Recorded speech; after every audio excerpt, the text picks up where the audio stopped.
Welcome to the African Renaissance Time channel. But I've got news for you. We've changed. We've changed the channel name from the African Renaissance Time channel to the Black Cultural Transformation Movement for Success. This is very important. We're still a strong believer in a global African Renaissance. As you were, we had over 6,500 people subscribe to our brand new channel.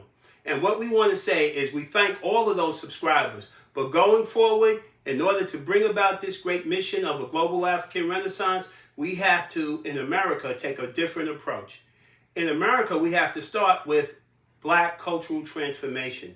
We need a movement that brings success to more of our people. Unfortunately and sadly, the outcomes for many Black people in this country are not really good. When they look at relationships, when they look at their family life, when they look at the economic situation that they're in, it's not really good. And a lot of that has to do with the way we relate to each other. We need to start looking at our culture and weeding out the weeds and start dealing with what we can do to make us a more effective, cohesive, successful people. This is our responsibility. All of us who care about the condition of the group. This is very, very important. It's interesting to me that in the 1960s, we were considered the we people. But ever since we made a terrible deal to integrate ourselves, thinking that this would lead to less racial tensions, more social progress and political progress for Black people, unfortunately, this has not really helped us as much as we would like it to help us. The most important thing in life, as you live, I'm getting up there in age, and I realize that one of the most important things we all have to find as people is meaningfulness in our lives. And I don't care how successful you may be economically or how much you may think you are integrated into this American culture. The fact of the matter is our people are, as a group, not happy. We're more single than ever. We have more fatherless children than ever. We have so many problems. We don't have the businesses that you would think would be commensurate with our population. And part of that is that we're not working together. We're not reliable to one another. We're not even sure that the next Black person even cares about us as a group. So in order to address these problems, we have to transform our culture. Now I'm going to give you an analogy of what that means. If you have a fish tank in your house and it becomes polluted, the water becomes polluted, and there's not the correct balance of oxygen and maybe food and nutrition in the water, the fish begin to die. Well, that's what's happening with this culture that in many ways we have been given. There are aspects of African culture or Black culture that have survived even through slavery. But a lot of that, especially following the 60s, was really destroyed.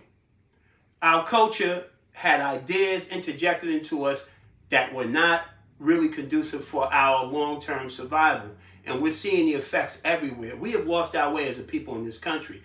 And I don't want to be dramatic, but for the most part, I don't see a bright future for Black people in this country unless we make a dramatic departure from what we call American Black culture or Black culture, period. The truth of the matter is culture is what sustains a people. Culture has so much value. But all of our institutions and all our cultural norms have been transformed over the last 40, 50 years. I'm old enough to see how the Black community has transformed into something that's not even recognizable. We used to be extremely sociable as a people. We used to be very socially conscious and sensitive to the real life conditions that we experience. Now, the only time we get to really talk about what happens to our group is if there's some tragic event where a Black person is shot or mistreated by the police. Our culture can do way better than that. When I was a kid, Black parents were really involved in the schools. There was an attempt for us to have home education where we talked about the history and where we're going as a people. All this has vanished. The character of our men has fallen. The character of our women has fallen. Our churches have become places where the money changers meet to give us solutions that don't really work for the group, but work for individuals. They talk a lot about personal salvation. And I'm not just attacking Christianity. Most of us cop out with religion. I'm not saying it's wrong to believe in God. I'm a firm believer in God. That's really an African characteristic. We are deep believers. We're the believers of the believers.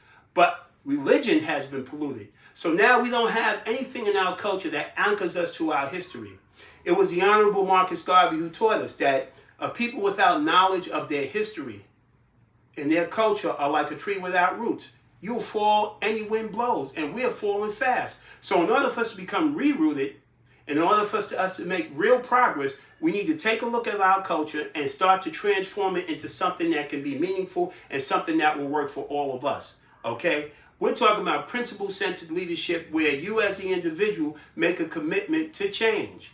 We need to be a people that are mindful of the fact that we do not have the common history of a person from the United States. It was Malcolm used to say so eloquently that many of us think we came here on the Mayflower, but we actually came here in slave ships, and our culture was destroyed. There's a great book called The Destruction of Black Civilization by Chancellor Williams. And Chancellor Williams pointed out that our civilization, our means of working together, our means of building together was destroyed, and we were put in a colonialized culture.